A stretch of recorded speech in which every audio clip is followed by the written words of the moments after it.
Hey, everybody. Hey, Art. Hello. Hi. Hey, Brenda. Hi.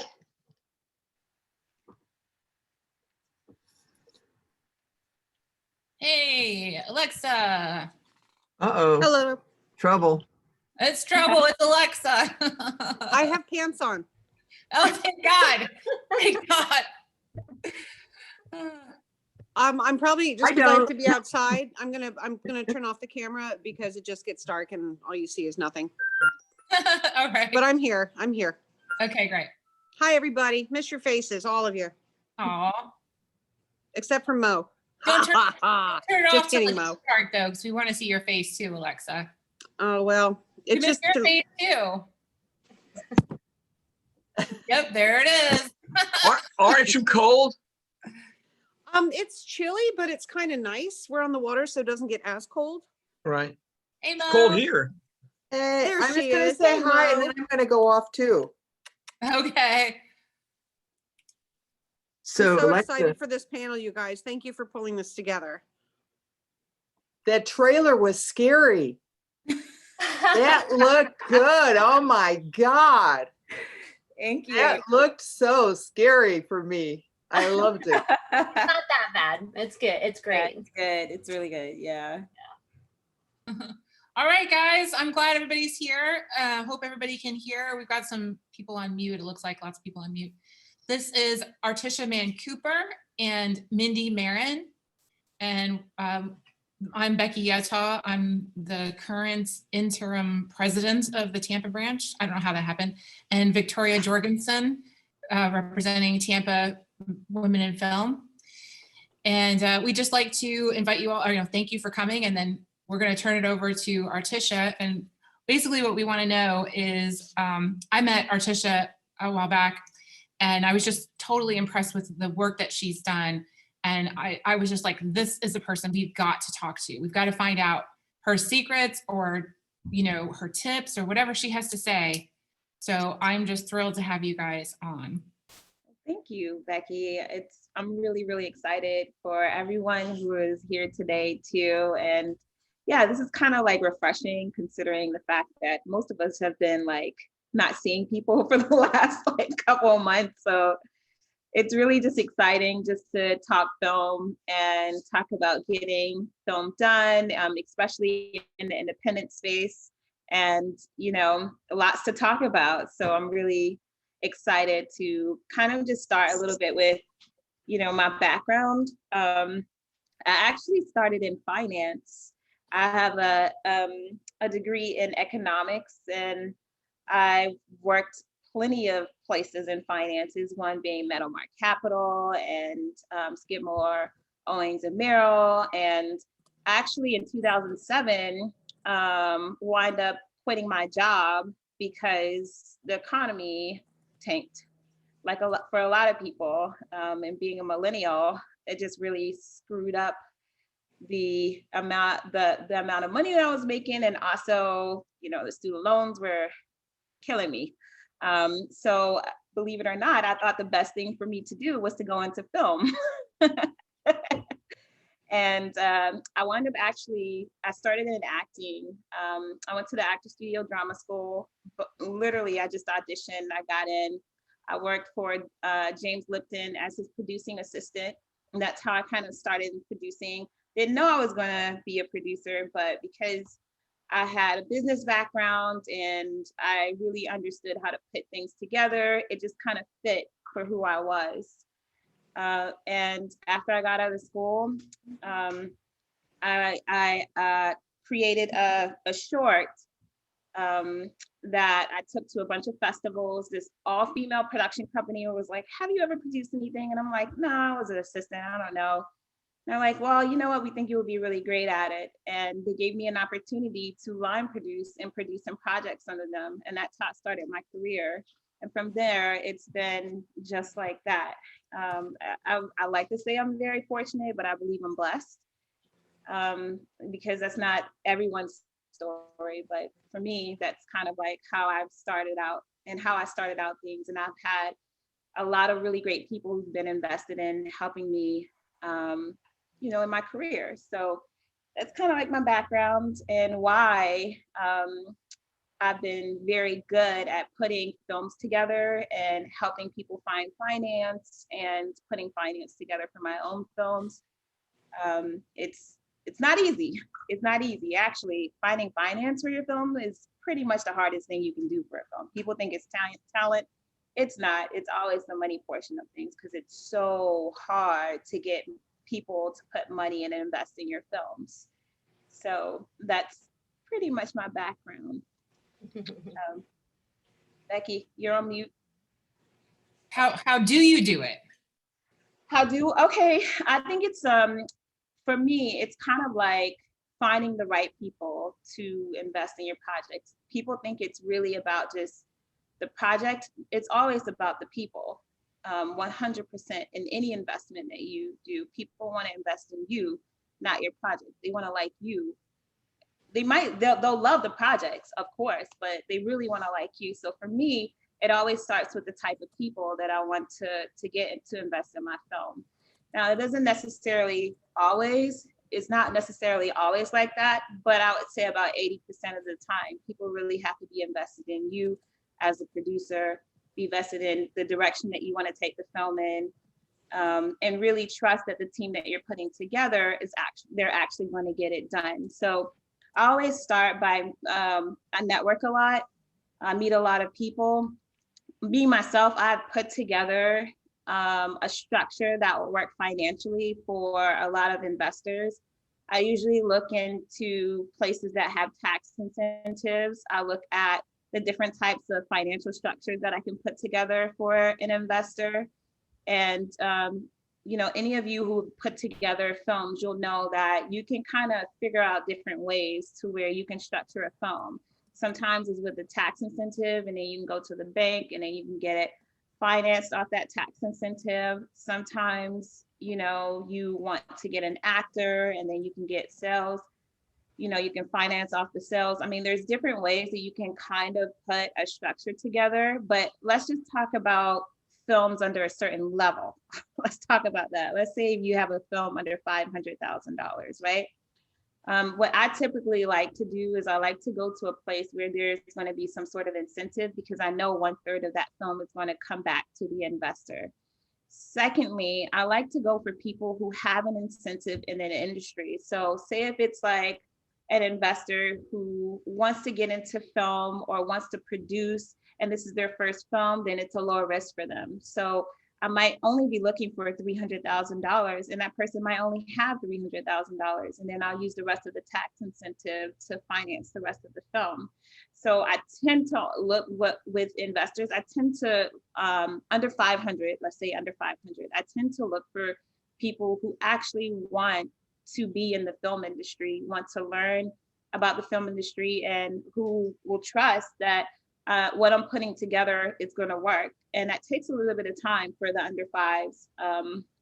Usually it takes, I'm gonna be real, I've been doing this for years. It'll take me like a good year or two to just find that right person because, you know, I have to package it in a way where it makes sense for them. There's no quick fix to finding finance. You can, you know, fundraise and things like that. You always want to bring something to the table for an investor because no one wants to invest in something that you honestly can't bring anything to.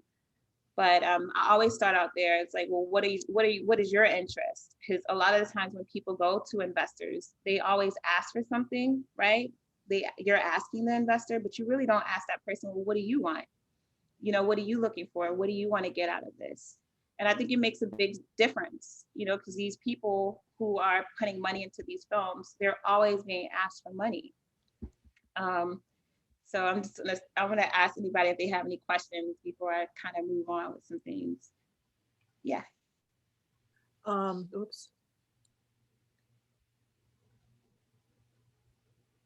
Mo, you're on mute. Okay. Okay, I'm so sorry. Yeah, so do you show them like they're gonna get their money back or? Absolutely. Oh, okay. Absolutely. I definitely structure out the film. I mean, off the top, you have to have a deck. You know, you have to have a professional deck put together with your vision of what this film might be, the type of talent, and I'm not going to say put the talent in there, the type of talent that you're looking for, you know, the level of the type of talent that you're looking for, and also whether or not that talent is obtainable. So I don't like to psych people out in that way. If I'm doing under 500, I'll make sure that I'll look into my own repertoire, you know, the people that I know, and I'll say, well, what level do I have access to? And because I've been doing this for a while, I tend to go to managers and agents and say, hey, you know, who do you have, you know, that's looking for work? Do you have any TV people, something that will impress, or a person that would impress the investor, you know? And I'll put them in that bunch knowing that they're attainable. That's my secret. I know that this person is attainable, so I'm gonna put them in the deck. So that's what I always start out with, a deck, because a lot of the times when you are getting people under 500, they might be first time investors. They've never invested in film before. They really don't understand how to get money back, but they're trusting you to do that. And I like to make sure that they get their money back. So I start with a deck, and then I put the financial structure. I know how it goes, how you're supposed to get your money back with distributors. That's because I used to work for a distributor, so I understand how it works. So I can then explain it to the investor on how it works. So I start there, just with the basics. A deck, what are your interests? You know, what is the waterfall gonna look like, and where you're gonna get your money back? And I try to start with either getting the full balance from them and letting them know, like, hey, you're gonna get 30% of your money back within 6 to 8 months, and some sort of transferable tax incentive. So I'll start there and then see what they say. And they might say, you know what, I only want to put, you know, 30 or 40% in there. And then at least I know what they stand at. And it gives me a good opportunity to try to come up with some other ideas so that I can help that investor, you know, feel more comfortable and taking the risk. Does that answer your question, Mo? Yes, thank you. Yeah. Does anybody else have any more questions? Tish, do you want to explain what the waterfall is? Sure. I mean, when you distribute a film, there's a waterfall. It typically starts with the distributor, or sometimes it can start with international sales. It just depends. But the waterfall, basically, it tells you who's going to get paid first. So typically in the waterfall, you'll, like, if you get any international sales, or say you get something like a minimum guarantee, right? You have a really good actor on there who has sales value, you know, sales value across seas, and a company says, hey, we know we can sell this person across seas in advance, so we're going to give you an advance on this film, right? That's called a minimum guarantee. Then they'll give you that advance, but in the waterfall, that advance has to be paid back first, right? Along with the distributor's fees. So it depends on what your negotiation is with that distributor. I've seen it as low as 15% and as high as 40%. Usually when you get to lower tier distributors, they'll go up to 40 and 50% because they just don't have the relationships to do it for less. So you start with the international sales if you get that deal first. If not, you would start with a domestic distributor. They would have the sales fee from your sales agent. It would have the distribution fees. It would have what is called, it's the accounting firm who distributes their money. They get a portion. And then after that, then you get into your investor. So you pay your investor plus their premium. Their premium is interest on their money, because nobody's going to give you money without interest, right? And then you get into the share with the filmmaker, and then the share with that you have with the investor, because the investor not only gets their money back, but they also get an equity portion in the film. So typical equity portion would be 50-50. So I'm going to give the investor 50% ownership, and then the producers 50% ownership. And that's the very last thing that that comes out typically after you play. So you don't get paid until all of these people get paid. So that's why it's so important to position yourself in a way to make sure that your investor, you know, gets their money back, maybe by some tax incentive or some way to where they can feel comfortable in making the investment. Does that, I know it's a lot, but I hope it's not confusing you guys, because I know it can be a lot. But that's the breakdown of typically how people get their money back.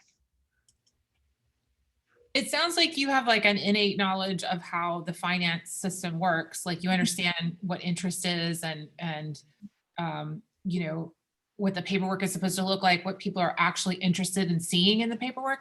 What could someone who doesn't have an economics degree do to learn a little bit about that so that they're not so put, because I think the numbers really scare people. Yeah, I mean, and it should, because anytime you're asking someone to invest, it's a risk. So it should scare you, and you should want to do it the right way. If it's not scary, then you're not ready. You should be, and I'm just going to be real about that. You should be. When you're taking on people's money like that, especially hundreds of thousands of dollars, even in a conventional stance, it's hard to get investors to do that. So for a film, you should want to, try your best. Let me make sure. Sorry, guys. I'm going to put my computer in. Okay. You should want to, if you're working with the investor, get it right. So if you don't have the knowledge, seek out someone who does. Try to understand what that looks like. Try to understand what the waterfall looks like and ask questions. I would start there, because if you don't know, you don't want to try to pretend like because that's the worst thing you could ever do. You want to take the risk.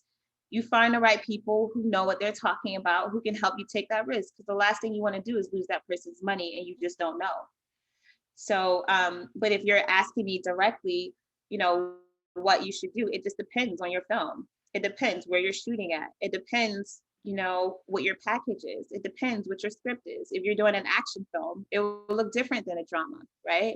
And how you would put that package together. So, and how you would pitch it to an investor.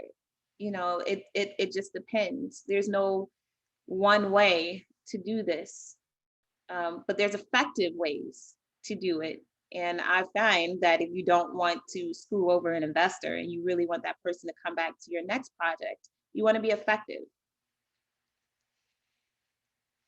So does that kind of answer your question, Becky? I hope so. I think so.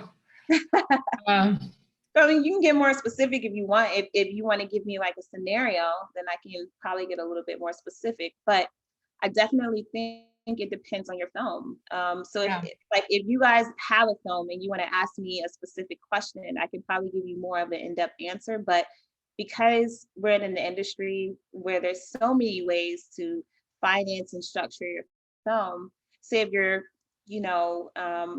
if you're looking to go, I talked a little bit about the independent route, which is under 5, but if you're going over 5, now you want to bring value. You want to find people who have maybe some sort of international sale, who can help you minimize your risk, because that's what investment is all about. It's about minimizing the investor risk, minimizing your risk as a filmmaker, and finding ways to make your investor feel comfortable. And that's only on the finance side. We haven't even got on the side of how do you start putting your film together so that everyone else can really start to believe in what you're doing, right? The type of team members that you should look for.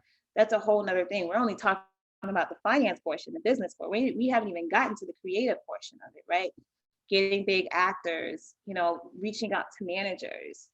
That's a whole nother side to that. But on the business side, on the finance side, you just want to make sure that, when you're putting this together, you really want to minimize the risks, because that's going to keep your investor, investing in your next films and understanding their interests, so that you're not giving them another film that they're not interested in. But they only like action. You're not going to go to that investor for a drama, like just having basic I think starting there truly helps people get their films funded. Becky.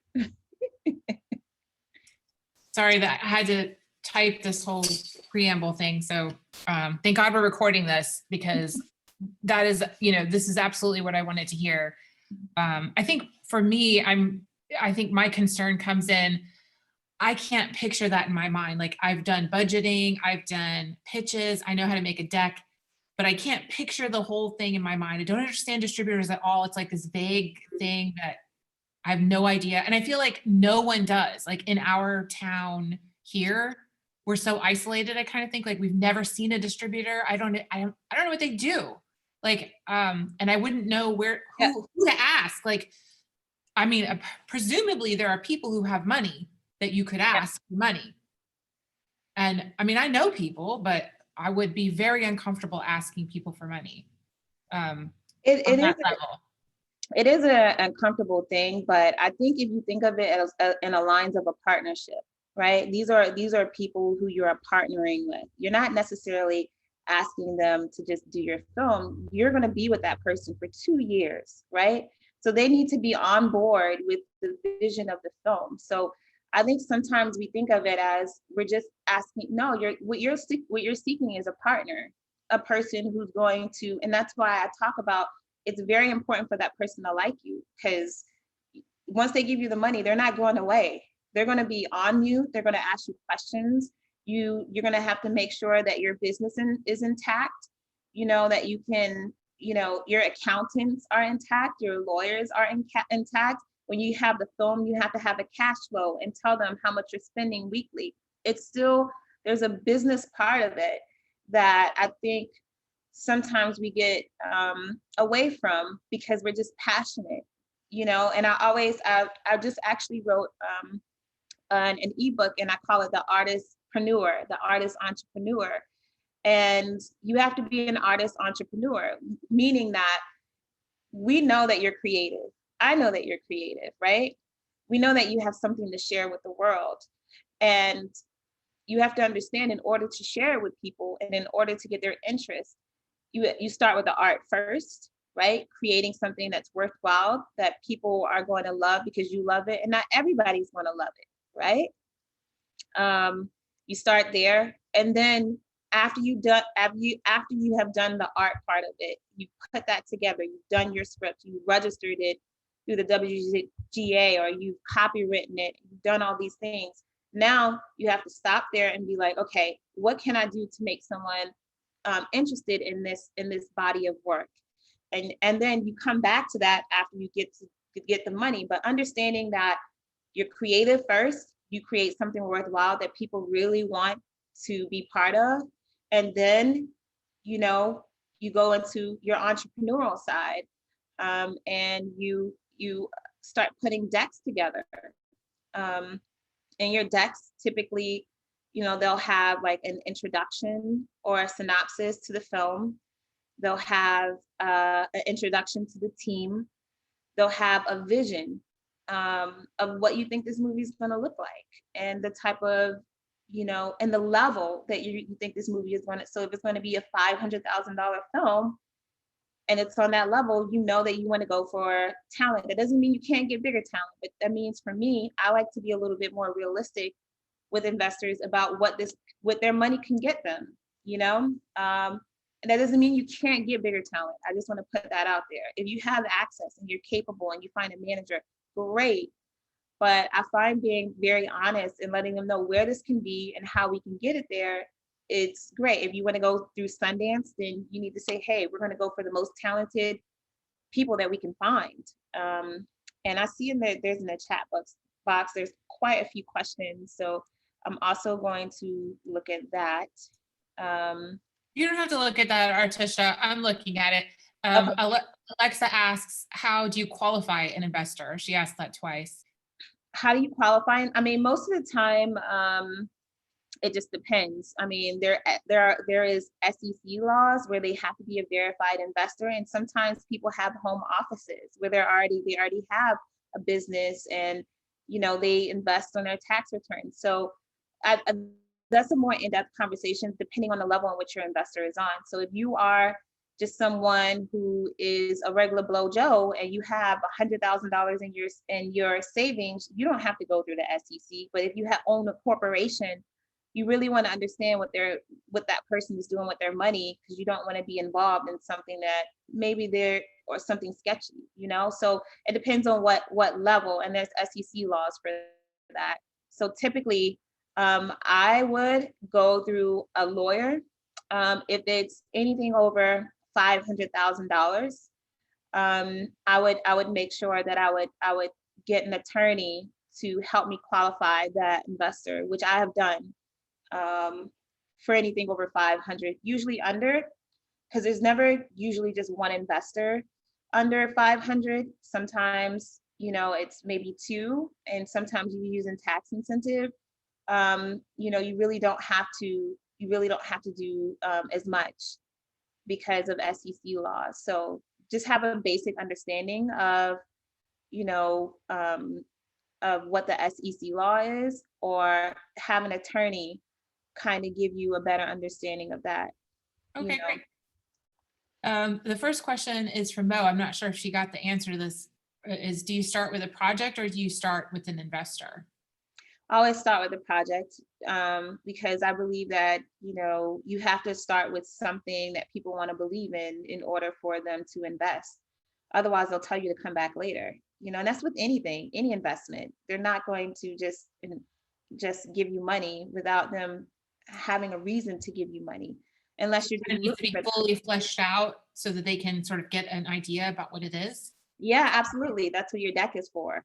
That's what your deck is for. And it's really important to have a really great, well put together deck, because most of the people you're talking to who have that type of money, if they're not a production company, or if they're not a distributor, they're not going to understand how this film stuff works. So you have to explain it to them in a way that they can receive it.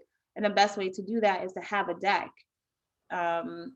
You know, explaining who the team is, explaining how they're going to get their money back, you know, explaining, you know, what the project is about.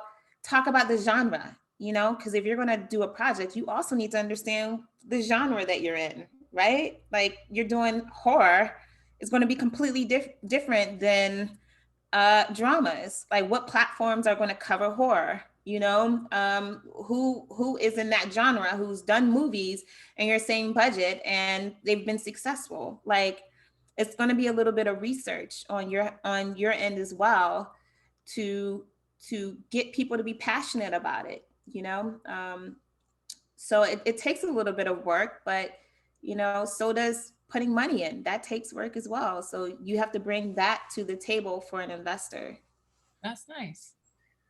So here's some more questions. Are there groups of investors who actually seek out filmmakers? There can be. I mean, it just depends. I mean, I have met money managers. I'm not going to say there are groups of investors that particularly seek out film. There are groups of investors that are looking to invest things, and whether it's film or innovation or whatever, they usually have a money manager. There are money management firms. I actually know quite a few money managers who they'll come to me and they'll say, hey, this is the end of the tax year. This investor needs to put $200,000 into a film.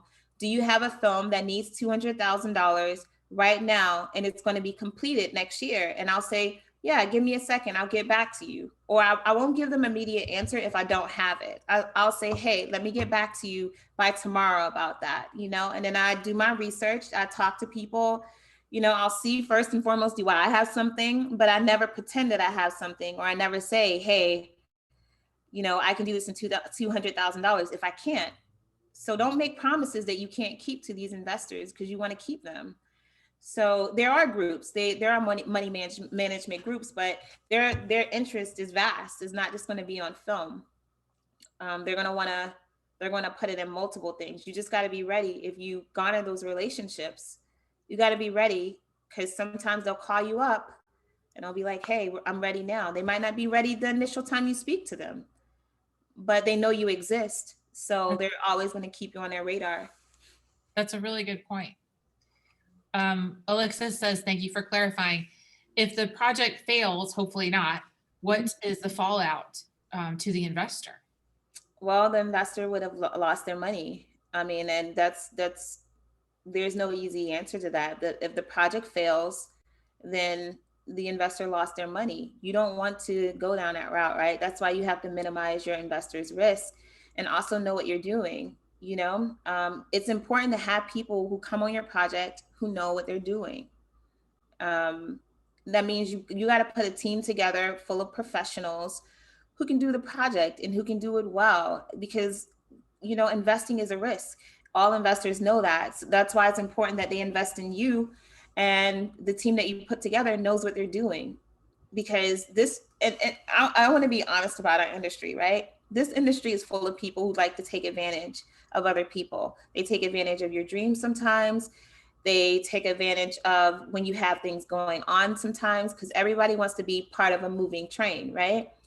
And, you know, for me, I have made it my life's, you know, work not to try to do anything where people don't feel comfortable and where I can't do it. I'm just not going to do it. I would tell an investor like, hey, you want me to spend $200,000 on an action film that has Steven Seagal in it? It's not going to happen. Sorry. I'm not going to pretend like I can do that. I can't do that. Now, if you want to give me $3 million, I can do that. I can do that. I can figure out a way to do that, right? But I think, you know, you just have to be honest in where you're at and what you're trying to do, and, you know, and you hope for the best, that person really will click well with you, that, you know, you surround yourself with people like Mindy. I work with Mindy all the time because we like each other. I actually like her. You know, and you don't have to like everybody that you work with. Some people, they come on, they do the job. But if you are going to work with an investor and have a producing team, like them, like the people that you're around, because you're going to be working with them for a very long time on a project, and you just don't want the drama. That's the last thing you want for your investor as well. Art asks, do you need a PPM? I don't know what a PPM is. PPM, like a production manager? A PPM? What is the PPM? Personal placement memorandum that you use when you get investors. Oh, okay. Yes. Yes. You can. It just depends. It depends on how, you know, the type of investor. It depends on the type of investor. I mean, like I said, if you're going with an investor who maybe has a lot of assets, you know, you might want to do that. I mean, but if you're going with someone who's just a regular Joe Blow who wants to put $100,000 into this from their savings, you might not necessarily need that. That's why you have an attorney. What is it again? A personal, what is it again? It's a Art? personal placement memorandum. Mm-hmm. And under section 1933 of the Federal Trade Commission, right? Yeah. See, intellectual property is a little bit different than us buying a Dunkin' Donuts together or a Dairy Queen. Exactly. Right. Yes. Yes. Yes. Oh. And I think, you know, I have an attorney for this, just to be clear. But I think when you get to someone who has a certain amount of assets, that's when because I have seen that before with my attorney, personal placement memorandum, because I was dealing with someone who had very high assets, and you know, that was part of our process. But I didn't personally take care of that because I'm not an attorney. My attorney came in and just, you know, he knew exactly what to do. So, you know, that's not necessarily my area of expertise, but I do bring my attorney on board to take care of it. One of the things that's important is that when you do the PPM, when you're working on your business plan, okay, and you're setting up your business plan, you're putting your synopsis and your log line, you know, all your particulars, who's involved, who's directing, all that stuff. Sure. That information goes into the PPM, just so you know. Okay, so when I use a PPM for everything, and I've gotten a lot of money invested on many films that all have come with distribution. Okay, so the PPM is a good thing to have, so it protects you under section 1933. So Are you go ahead. talking about the section in the deck where it has like all of that information. Are you talking about that, Art? Yes, yes, you do call it, that I guess the new buzzword out there, because I'm 73 and been doing this a long time. I guess the new buzzword is deck, but it's really like a business plan or a proposal. So yes, all that information that you create for that, you want to be able to put into that PPM, because following those rules, it kind of protects the artist and the individual, because if we follow all those rooms correctly, okay, that if the movie doesn't make it for whatever reason, the individual that invested the monies can't go back and sue the production company or the producers or anybody to say, hey, listen, you didn't follow that rule, therefore you violated the law, okay, and I want my money back because it didn't make any money. That's why we always, or all the attorneys I work with, will say, when you're looking for an investor, no matter what, you want to come up with those documents so you're protected. Because in the end, if somebody with a quick, like Morgan, Shyster and Morgan, you can get somebody that says, hey, listen, I want my $100,000 back. Right. Right. And you'll be liable for that if they can prove that you did not follow those policies and procedures that are outlined. Just as caution to everybody that's out there. Okay. Yeah, great. and usually, so Art, usually in my decks, it's under something called a risk statement. I Right. put a statement in there, and that rule that you're talking about is under the risk statement. Right. So, That's one of the rules. Right. But it's also the qualification of that. Yeah. Because I've got 83. There are 83 incidences about GoFundMe, Kickstarter, where Right. people have put money into those, and when they went to distribute them to actually go make money, not like put it on Netflix, see what I make, put it on YouTube, see what I make. They've gotten in trouble and have lost in courts. So that's still up there in a gray area in the world of financing for projects. So my suggestion is always go, like you were right by telling everybody, get to your attorney first. And by the way, for all women in film members, Larry Haber is an entertainment attorney who's on our board and is our lawyer, and he gives a really good deal for our members. So just so you know that, okay? I mean, a great deal. We just used him the other day for a film in LA. So, just a word of caution. Yeah. Okay, great. I think she answered that. She said that she has her attorney handle that. So get an attorney. That is the answer. Yeah, and just FYI, guys, if you can't afford a very expensive attorney, I've used Legal Shield before in my state, and I've had them do a risk statement for me, and it usually, Legal Shield for businesses is like $80 a month. So I have been able to, if you can't spend, right now, I'm at a place where I can spend $500 an hour for my attorney. But if you can't do that, there are like Legal Shield for businesses where you can get them to create a risk statement to put in your deck for you. Just a resource to put out there. And they'll do that for you. Or they also, like, if you say, hey, I need a specific statement or whatever, they'll refer you to an attorney in your state who can do it for you through their service for like a 60 or 70% discount. So just wanted to put that out there, because I know with independence, it's always a money thing. Yeah, that's great. I think I've learned that recently, the hard way, or the long way. Hire an attorney. It's the right thing to do. Yeah. I mean, it's the cheap, it comes out cheap in the end. Yeah. So I know I don't want to take up all the time, because I know we want to get to Mindy. I know you guys have plenty of questions, but if you have any specific questions that you want to ask me, you can always email me at Artisha Mann, that's ARTISHA Mann, MANN @gmail.com. So you're more than welcome to email me if you have any questions about your film.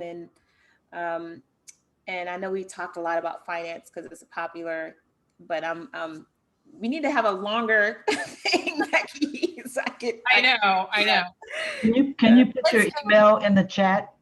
You said that really fast. Can you? I'll put it in the chat. I'll copy and paste it once I get Mindy started. But Artisha, you want to say how you met Mindy and then turn it over to Mindy? Yeah, we were actually, I was looking for a coordinator for a project, and Mindy is really super amazing. And She was working on some Hallmark stuff, so we started working together. And after I met Mindy, I knew exactly that she was the type of person that I wanted to work with because of her values and the type of person that she's with. And now we're producing our first film together. So yeah, that's pretty much how we met. Very long nights. So So Mindy, you are, now you're a producer, but you got interested in film and then you went to LA and then you came back to Florida and yeah, it's kind of what crazy happened? to even hear that because honestly, I owe it to Tish and I worked with Elaine Schneiderman-Schmidt, which I'm sure a lot of you might know on the Hallmark. So between them two, they've kind of been my mentor. But yeah, I actually started out in the industry as a production assistant in like post back in 2008. Tracking scenes at a really small little studio here in downtown Tampa. And I think you mentioned, Becky, that, it's such a small closed off world that we have here. And, we had a really good studio going for a while. And then in 2009, 2010, when everything crashed, the company that my husband and I both worked for at the time went under. And my husband is a graphic artist.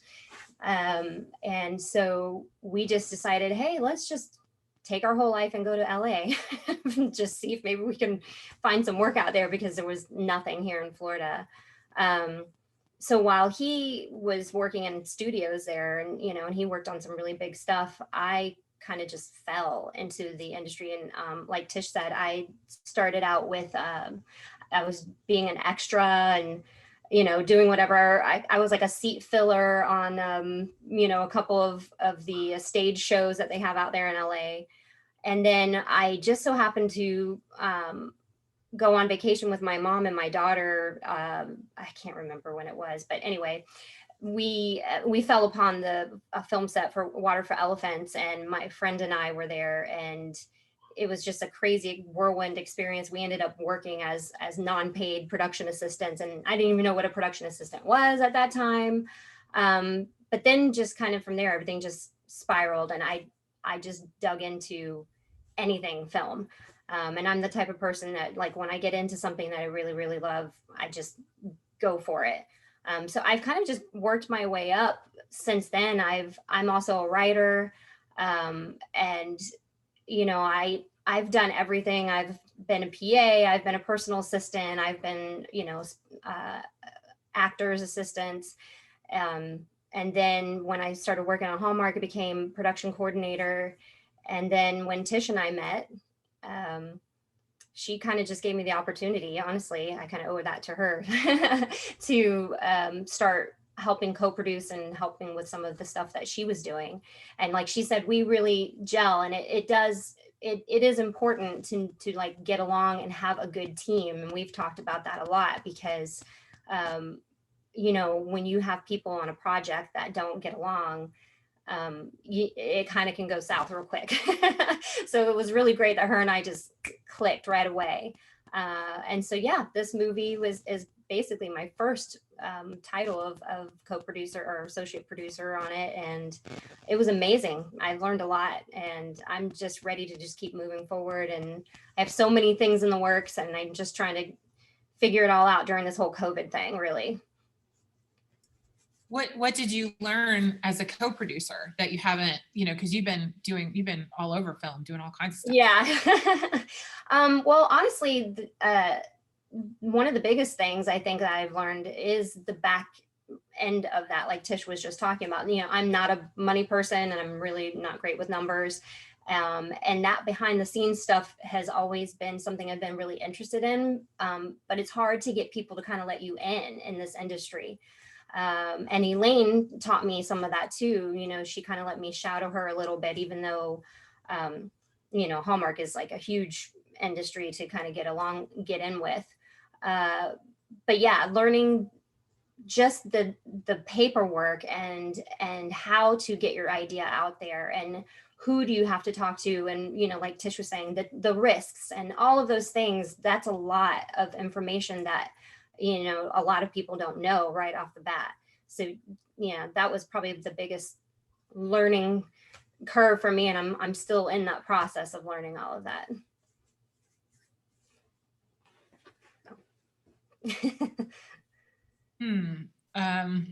Sorry, I can go on and on and on. I mean, I can't follow Tish because she's like so, I mean, we've talked for hours because she's so intelligent, and I really appreciate her. You know, she has a lot to offer. So my experience is more of a creative side, like she was talking about. And I think that's probably why we work so well together, because I think more on the creative end of things, and she's more of the whole structural and the money and all of that kind of stuff. So we were kind of yin and yang in that aspect. You know, I could see things from a different point of view when we were talking about who we were going to get as an cast, and, you know, what crew and different things that we were going to be working on, and who, you know, where we could save money. That was like a really, really big thing, a big part of our last project, this movie Goodbye Butterfly, that we did. So I think for me, I'm more on the creative side of the producing, if that makes any sense. Well, what do you mean by creative? I guess I would ask, but before I ask my question, let me give Mo her chance, because she already asked. Sorry. She said you're great, by the way. You're great, Mindy. And she wanted to know, how did you find your projects? Do you get a script first? Well, okay. So right now I've just been writing like, you know, young adult fiction stuff. But then when I started getting into Hallmark, I met some of the writers that were on those projects, I really started gearing my writing towards script writing and projects that can be produced quickly. So that's kind of where I'm at right now, where I'm trying to produce some of the things that I've written, but I've also in groups with other writers and script writers. And there's like all sorts of groups that we have online. And that's kind of where I've been looking to see, oh, well, maybe there's a project here that, you know, someone like Tish could help me, you know, get funded, or we could figure something out. So that's kind of where I've been looking recently to do those kinds of things. Deborah asks, how do you feel our industry is changing, and how are you navigating the change? Oh gosh, it's changed so much. I mean, like we were talking about in the beginning, it's just gone like a complete 180. So at the beginning of COVID, you know, I felt like I was almost at the height of, you know, at the peak of my career, and it was just starting to launch. And then now it's just that kind of at a standstill, especially here in Florida, because there's not a lot of permits going on. There's not a lot of big projects. I mean, we do have some small projects going on here. And honestly, in the beginning, I was really afraid. I'm a kind of a high risk person for COVID. So I was like, wow, is this the end of my work in this industry? Because who knows? Because we work in such close parameters with each other. You know, sometimes you have no option to be within like less than 6 feet of someone. So yeah, and getting projects funded, finding people who are even interested in working on projects locally here. So right now I am probably in the thick of it, just trying to navigate that here in Florida. You know, I know there are some projects going on outside of here and some big projects going on in Orlando. But for small indie stuff, it's kind of been a hit and miss, to be honest. I also want to say something about that too. I think it's an adapting thing. So there's two things. It's how we are getting projects done has changed, and the direction that we are taking these projects have changed. As many of you know, the streaming services are doing extremely well. You know, they're making a lot of money off of content, but they're also making a lot of original content. So now I'm seeing people pitch more. As opposed to just creating films. They're putting pitch decks together so that they can create series and movies that, you know, these streaming services are going to purchase from them. And they're finding people who've already had like, something bought from a streaming service. So I definitely am seeing a difference in the way that people approach things now.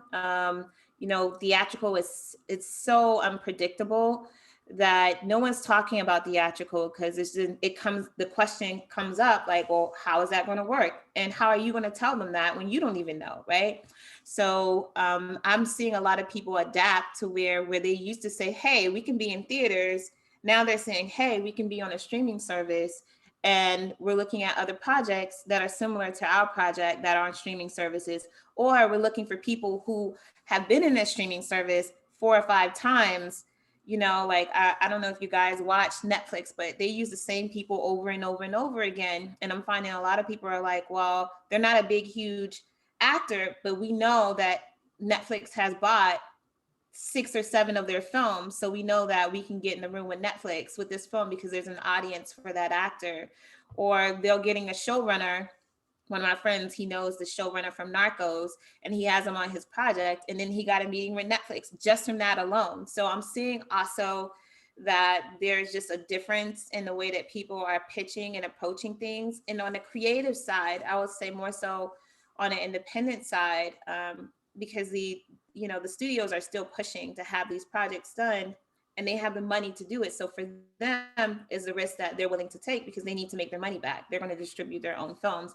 On the independent side, I'm seeing smaller and smaller crews.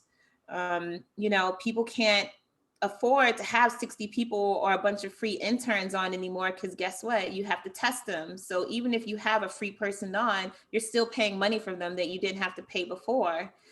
So it makes sense not to have like a bunch of interns on who are free now. You would rather just put that money into maybe having someone who's a little bit more experienced there and put that money in other areas where you can just help them get their job done. So you might give them that money instead of hiring or just getting like a bunch of students. So that's where I'm really seeing it's like a French model as well. People are doing less hours. I'm seeing like 10-hour days instead of 12-hour days. That's for independence. Mm-hmm. Thank God for that. Um, it's really unhealthy to make people work so long. Yeah. Well, that's always been an issue, but I mean, it's always been an issue, but yeah, I'm glad that it's becoming a thing now because of COVID. Yeah, 10-hour days. So you might find on a lot of independents now that maybe something they were doing in like 15 days, they're doing in 20 because they're doing 10-hour days, with the studios are the studios. They're still doing their long days. I'm on a series right now. We're still doing long days.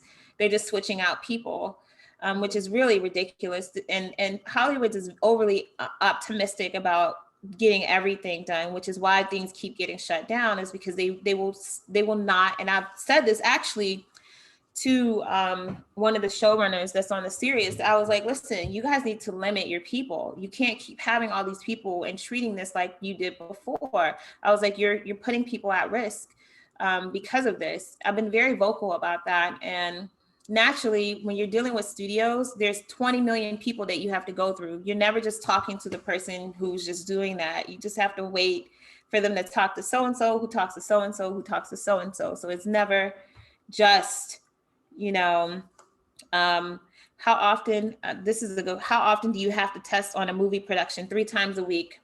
It's PCR testing 3 times a week is expensive. It's $220 per person. So if you have 30 people and you're paying $220 3 times a week, that's expensive. The least that I've spent is $5,000 a week on COVID testing. That's the least that I've spent thus far. It's very expensive. If you don't have the money for it, wait until we get the vaccine, because I wouldn't advise anybody, it's $300 in Florida. My gosh. I have a resource though. If you want a lab that will do it, you have to mail in the test though. They do it in you have to ship in the test, but they would do it for like $200 on the East Coast. You just have to ship it every single day and it gets you your answers. And what they don't do with a lot of these labs is they don't give the people who are testing access to their answers. They give it to the COVID officer, one of the labs that I'm working with, they actually allow you to go online and see your test results. Yeah, they will allow you to go online and see your test results instead of like having to run down a person stupid to try to get your test results back, or they just don't tell you, because that's been happening a lot too. They don't tell you. You're like, do I have COVID? Like, if you're working, you're like, do I have COVID? Can you tell me? So I've been looking for labs who will allow me to do like look online myself and just go online myself instead of waiting for coordinators, because every time out your door right now, you're at risk of getting COVID, and that's just the truth. That's whatever the opinion is, you know, it's still the truth, you know. So that's my Deborah asks if she would like to have the lab information. Sure, I'll email it to you, Becky.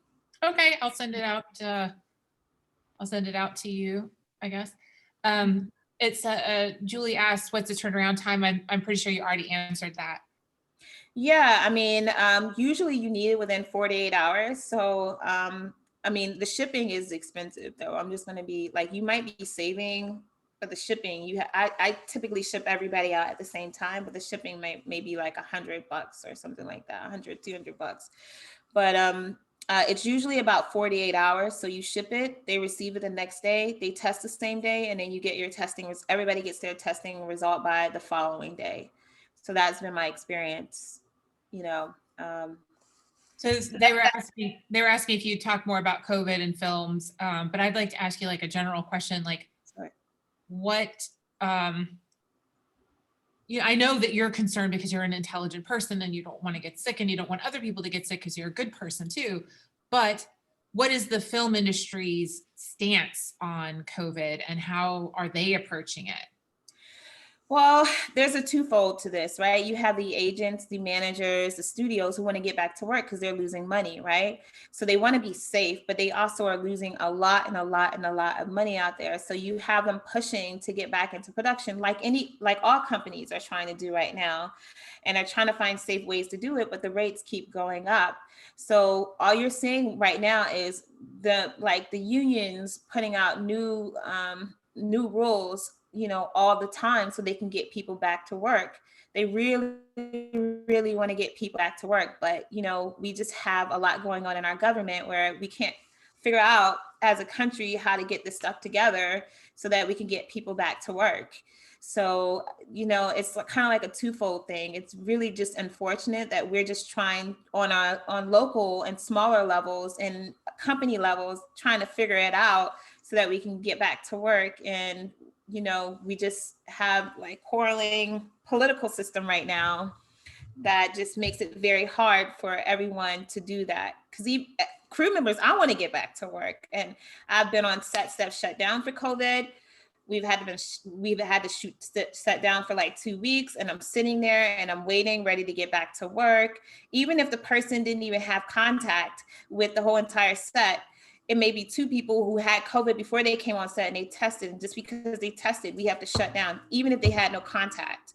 And it's just, it's kind of like you have to keep redefining. Now, they just said, well, if the person doesn't have contact, then now you can still work, but you might want to, you know, switch out their whole entire department. Even if they didn't have contact, you would switch out the whole entire department, which is more money, right? So it's like, I'm finding that people, they just want to get back to, we all want to get back to work. You know, that's everyone's stance. They want to get back to work, and we're just trying to find a way to do it. Yeah. Victoria asks, a friend in Atlanta was tested the first day after getting a great part, and she tested positive, and then she was replaced, but she had 2 other tests that were negative and she never had any symptoms. So it could have been a false positive.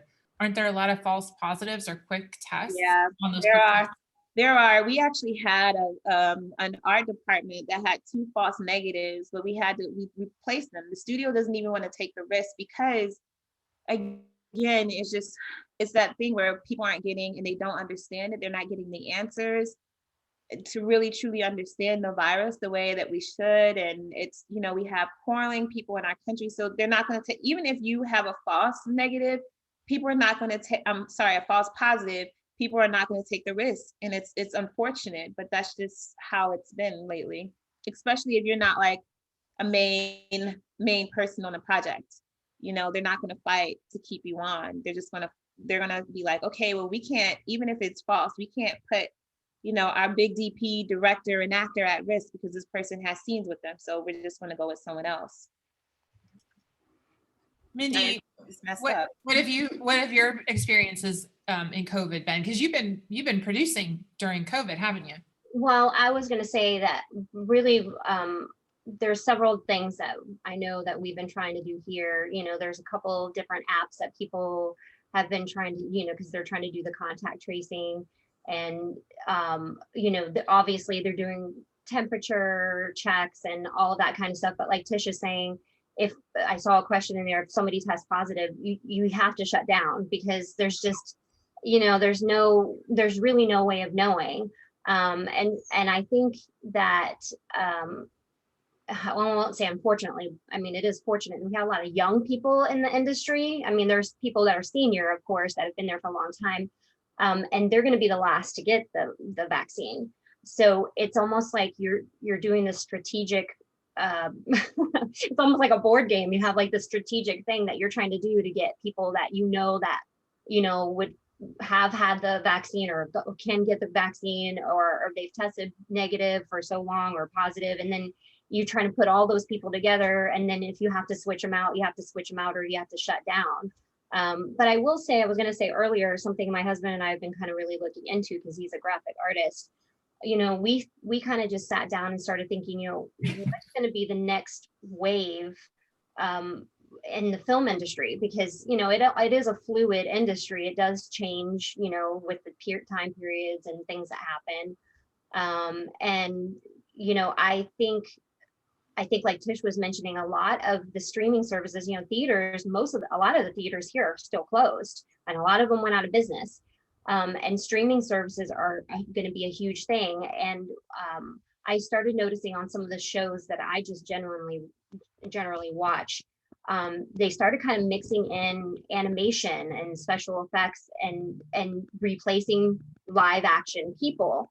And so that's kind of where I'm at right now, looking for some projects that maybe we could develop and make into that are completely animated. It's definitely a twist, you know, it's a new way of looking at things, but you could get really high-end actors even to, you know, use their likeness or their voice.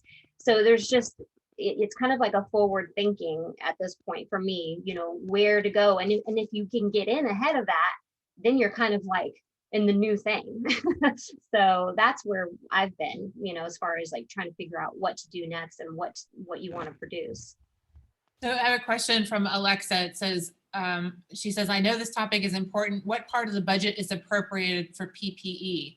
Is there an insurance clause to protect production from costs of shutdown? You know, I tend to put about, for COVID overall, I put anywhere between 10 to 30%. I usually check the rates in the area, because I've shot in New Jersey, and I've shot in Los Angeles and in Atlanta, and they're all different. So overall for COVID, including the officer, you know, the team that comes to clean, the testing, and the PPE, I usually put anywhere between 10 to 30%. But if you have like a smaller crew, and say you're doing an independent, I would say if you're doing it for like 3 weeks, we put somewhere between $2,000 and $2,500 into PPE, because the supplies actually are more, you can find them now. Before it was very difficult. Now you can find masks and sanitizer and cleaning supplies a little easier now than it was before. So, you know, and on the big film, they ask 40%. Yeah, because they have a lot. On bigger films, they have 100 people. That's why PPE is given out to people. So if you have a smaller film, you're not going to have as much PPE because you are not going to have as many people. If you have a bigger film and you have 100 people, you're going to put 40% in there, because people are going to run through masks and they're going to run through sanitizer all day, every day. So, you know, it's, you know, that's why I really advise, if you are doing it independent, really just try to be really smart about it, you know, be really smart about it. It's going to cost a lot of money for you to get your film back up, the more people that you have on. So you really have to find people that you trust and people who will work. And, you know, you're going to have to, you know, have a 30-person crew. You know, I would really advise 30 people. If you have to do 40 people, just be, you know, statistically, you know, I would look at what the statistics would look at, but I try personally on my independence, it's a no-brainer for me to keep it under 30. I'm not going to do more than that. And I'm also only taking on projects where it's a minimal cast. So one of my projects that we're actually shooting in a month, it's like 12 casts on there, 12 cast members, you know? So I'm not going to have a 50 cast member film right now. It wouldn't make sense unless you have the money to, you know, even if you had the money, do you really want to take that risk at this point? Because how are you going to stop these people from being in close proximity? It just doesn't make sense. So, you know, for people now, for you guys all doing your independence now, really just think about those things, you know, because I think about them all day, every single day. And if you were to bring your film to me, I would say, cut it, cut them down. Like, we're not doing this, you know? So I have a question. Either of you can answer this. What happens to crew actor salary contracts if they are let go? Is there a COVID addendum added to their contract? No, I mean, from what I'm seeing now, it's a negotiation, right? Because, you know, if you get COVID, then they're probably, you know, I've seen people say, okay, well, I'm only going to give you a week's pay, you know, if you get COVID. You know, I've seen people say, I'm only going to give you 2 days pay if you get COVID. I think it just depends. There is no, and to answer the question before, there is no insurance, like the insurance for COVID now is $75,000 minimum. $75,000 minimum. So if you don't have that type of money, then your cost is not going to be covered. There is insurance for it, but it's very expensive. It's very expensive, you know, and, you know, if you want to spend $75,000, you might as well just spend it on the project. Unless you have millions of dollars that you're putting into the project. And most of those people also, you know, are trying to work it out with a bond company. So, you know, unfortunately, it's still a risk if you're a cast member and a crew member going out there. And there's a possibility that the production company might decide that we're not going to cover your 3 weeks out of work. We're only going to cover 2 days. Are you okay with that? And you have the right to say no, but somebody's going to say yes. Because the people that I've been around, one person said no, another person said yes, you know? So Victoria and Alexa are sort of asking the same question. Do you think screenplays will be written with fewer characters? And Alexa asks, do you feel that small casts and crew are the new normal for indies? Yeah. She says, never mind, you just answered it. Yeah. No, I definitely think it's the new norm. And I think that, I don't think people are going to write for less, because while you're writing right now, you know, your project probably is going to get done by the end of the year or whatever. You got to keep kind of like a close eye. I always advise people to just don't, in the creative process, think about minimalizing yet, right? Don't think about minimalizing yet. Be as creative and be as unwithered as you can be, because that's the only way you can create something that is truly you and unique. And then in a development process, you start weaning back depending on where we're at in this country. So don't think about it as a screenwriter about minimalizing, unless that's what the story is about, in isolation or something. Like, if that's the story, let's write that. But creatively, still be creative, still create, you know, the way that we've been creative, and then we'll adjust like productions do based on, based on what we need when your story gets sold, you know? And if it can't get sold and you can't do it minimalized, don't do it right now, do it later. Awesome. Does anyone else have any questions about producing, about putting together, when she's calling it a deck, she's talking about a pitch deck.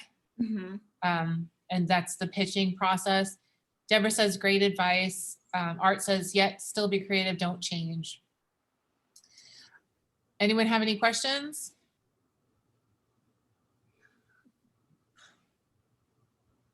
So here's my question for you, Tish, which is, and I think I've asked you this, I think we asked this before, and I'm sorry that I keep asking the same question. It's probably because I'm just either dense or I'm like, I just can't, I want to know so badly. Because you're from South Carolina. Mm-hmm. That's where you live. Yes, I live in South How did you, like we live in Tampa, and I do feel like Tampa, I don't know South Carolina, so maybe it's a bustling metropolitan, I don't know. But we live in the third largest state in a fairly large city. And I feel like it's a ghost town here for film. And probably it is because of the incentives issue. But how did you get started in South Carolina? And then from that position, make films that are connected to LA and Tampa and all over the place? How do you do that? Well, first, I lived in New Jersey, New York for 12 years. I just recently moved back to South Carolina. But being in South Carolina now, I look for people who want to get their films done. And I tell them, come here because I can do it. And I can do it for this and I can do it for that. So I really sell people on the area, you know, and I start there. And Tampa in Florida is such a beautiful, you know, place. You don't really have to sell much, but the beauty, you know, the amazing sights, the fact that people are going to be able to be there and enjoy themselves and have a good time because people are isolated right now, right?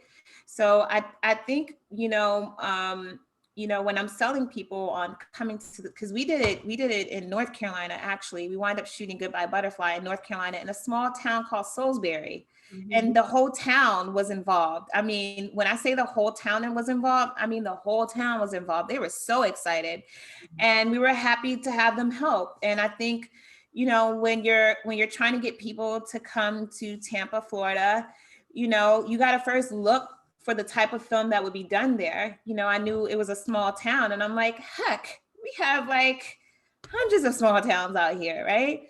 And I knew that I could do it for less than LA. I knew I could do it for less than New York and New Jersey. And that's what I sold them on. I said, you know, you're spending all this money where you won't have to spend that. You can put it into the film because we're going to increase, you know, the value in the film by putting the money back in there. And that's how I sell people on coming down here, you know. But my you know, my career started in New York, so I have a lot of contacts out there. I've, you know, 12 or 13 years of being out there. And then I actually wound up getting a manager over in Los Angeles. Really, it was just, he just was like, you know, I'm looking to manage more people. And I'm like, well, have you ever thought about a producer? And he was like, yeah, you know, we've been thinking about that. Sign me on a month later. You know, I put it out there also what I want. So I would advise you guys to do that as well. Put out there what you want. You want to bring more films to Florida, get on some of these blogs, get in some of these groups on Facebook, you know, go on Mandy and say, hey, I'm looking to bring some films to Florida and we can do it for probably less than New York, LA, and Atlanta. Who wants to bring their film down here and see what you get? Yeah, I agree with that too, because I would say, like, I remember when we were working with Hallmark and we had done the first film and they really liked the area. And then they had the second film that we did. The script was supposed to be in Hawaii. And, you know, Elaine just really pitched it to them, like, you can do that here. And, you know, just went out and showed them, like, we can double it, just make it be in Florida. You know, you don't have to say Hawaii because it was supposed to be somebody surfing and all that. But, you know, I would say that's the other thing is don't be afraid to look for projects that they may not take place in Florida, but you can always rewrite not rewrite a whole script, but you can always change a script around to fit the area because it's so, you know, the area here in Florida is so different. There's just any kind of backdrop that you can think of other than snow, obviously, but you know, you can kind of do anything here. And I think that's probably one of the biggest secrets of Florida that people don't realize, that there's a lot more diversity here than what you think that you can get done here. Folks are saying that there are some incentives. Victoria says Tony Armour provides an incentive. So does Tyler from Film Tampa Bay. So you could film on either side of the bay and get incentives from both. I don't know if that's true, but I would try that. Alexa said she utilizes incentives during the finance portion earlier, uses them against or with financing options. I'm not sure if that's a question. And then Deborah says that they can do snow at the studio. And she says also that they have an LED screen at their studio, which I didn't know they had one. What studio is that? I don't know. Deborah, you want to tell us about your studio? I have to unmute myself. On the advisory board with the Film Commission, and there's a new studio that's being built on. I don't know if it's completed yet. It's in University Mall on Fowler Avenue. And this technology is the highest. There's only 3 studios in the world that have this technology. And the one that is being built at University Mall is the highest tech of all of those. So now Mandalorian was made by this technology. So people are coming down and they're going to have to come here, incentive or not, because the other 2 places I believe that they can't even use right now. So we are really starting to see people come through that are excited about filming in Florida because of this technology. So there is nowhere else for them to get it. So they have to come here to do it. And they can make the background anything they want. If they can it looks so real, like you could be anywhere. It's just really amazing. So I would look and check it out. It's something else at WIFT. We need to go take a field trip there too, when it's safe. But it's amazing technology and it's right here. It's crazy. I could probably set that up. I actually did go and look at it. I got an invitation to go see it. It's called VU or VU, I don't know, V with a U. It's from Diamond View is the name of the company. They must have invested, I have no idea how much money it costs to make that, but they are renting it for $25,000 a day. But the advantage of it is that you could film anything and you wouldn't have to go there. So it's like instead of green screen, the problem with green screen is that there's the edges, like you can see in my video where the edges are doing weird things. You just film it and the background is the background, and the camera picks it up just as if you were there. And then they put it wraps around, it's huge. You basically put a car in the middle of it and it will wrap around almost all the way. And then there's a ceiling as well, like a top. So that like when the day that I was there, they were filming like a BMW commercial and it was like a mountain scene. I can't believe I didn't take any pictures. I'm sorry. I took no pictures, no video. I left and I'm like, what is wrong with you? You didn't take a single picture. You were amazed. No, I was being too cool. I don't know, but it is amazing technology if you can afford the $25,000. That sounds amazing. Yeah. But I could set that up. Are you guys interested in seeing that? I don't know. Maybe we could do it through Zoom or something. I'd totally be down. Yeah, that sounds amazing. Tish, we gotta do some projects. Come on, come back.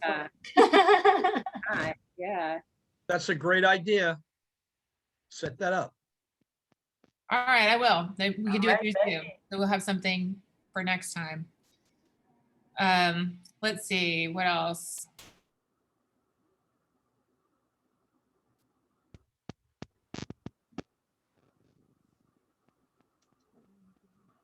Oh, you're on mute, Becky.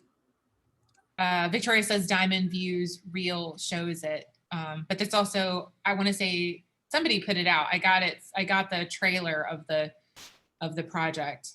Yeah, I was very jealous. Yeah, I have it on my Facebook if anybody wants to see. I have the filming of the whole thing about it. Oh, that's amazing. Hey, Becky, it's Alexa here. Can I just ask the question? It would take me forever to type in the dark. Go ahead. Do you have, I'm trying to figure out the best way to word this.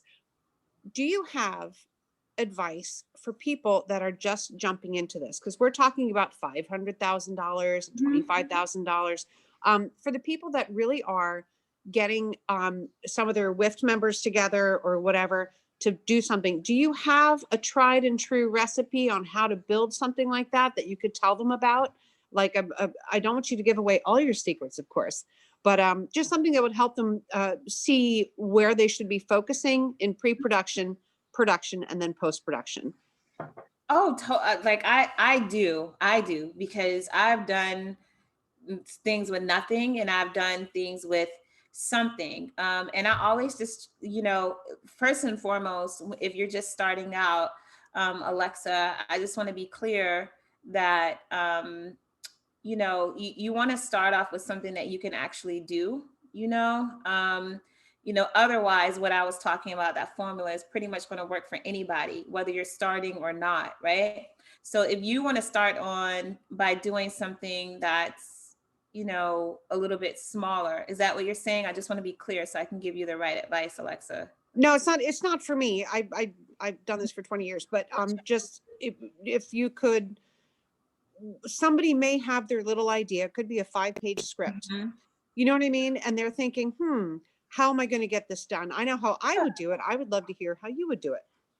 Oh, totally. I mean, I usually start by, talking to the people that I know, and seeing if I can get it done. First and foremost, if I'm going to do something that's like a 5-page script, I'm probably going to go with a minimal location. Probably going to do it in like 1 or 2 locations. I'm probably going to have like 1 or 2 people that I know who would do it and would spend the hours on set. I know what would be needed.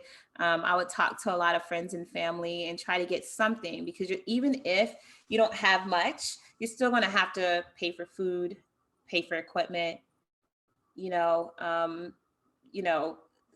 the little things, just the basics. I would just start by, for someone who just has an idea and you just want to do it, I would start by looking at the resources that you have and then determining what you don't have. So if you have like an apartment, then shooting your apartment, find a DP who's willing to allow you to pay them for their equipment and their rate. I found a DP that I paid $600 a day and he had like a camera, lighting, he had everything. So he only needed one guy with him. He told me that. He was like, hey, I only need one guy who will do camera and lighting with me. And we had like a 5 or 6 person crew that we shot in like 3 days. So I think it's important to just start off with what you have and see, how you can get it done. And then, having a little bit of something to where you can just make sure that the people who are helping you get it done, where they can be comfortable, like food, snacks, things like that. That's how I've done it in the past. And also I a lot of younger filmmakers, they're looking for an opportunity. I would look for someone who's a little bit younger and eager. They're not going to, be as unwilling because they just want to, get the credit or something along the lines of that, Alexa. So that's how I've done it in the past. I'm pretty sure there's 100 other ways to do it, but I tend to go younger. Yeah. When I'm starting to get projects done, I tend to look for people who already have equipment. I also look for people who have maybe a style that they haven't been able to explore. I don't know if you guys have had this experience, but there are a lot of DPs out there who do commercial work or whatever, and they really want to do something fun. And they really want to, with Goodbye Butterfly, our DP, he was just like, hey, I really just want to explore and do something really fun and cool. And, I really want to try these shots. And when he talked to the director about it, he was like, yeah, I'm not opposed to just trying something like that. It fits within my vision anyway. So I think, people who really want to, try something different, and they may have a little bit more experience, they might be more willing to help you on a smaller project, or if you're just starting out. But it definitely starts with just start with what you have. Don't try to be something that you're not, like. Amen. Oh my gosh. Yeah, don't try to pretend like you're Steven Spielberg and you have all these resources. Just start with the simple basics of what you need to get it done.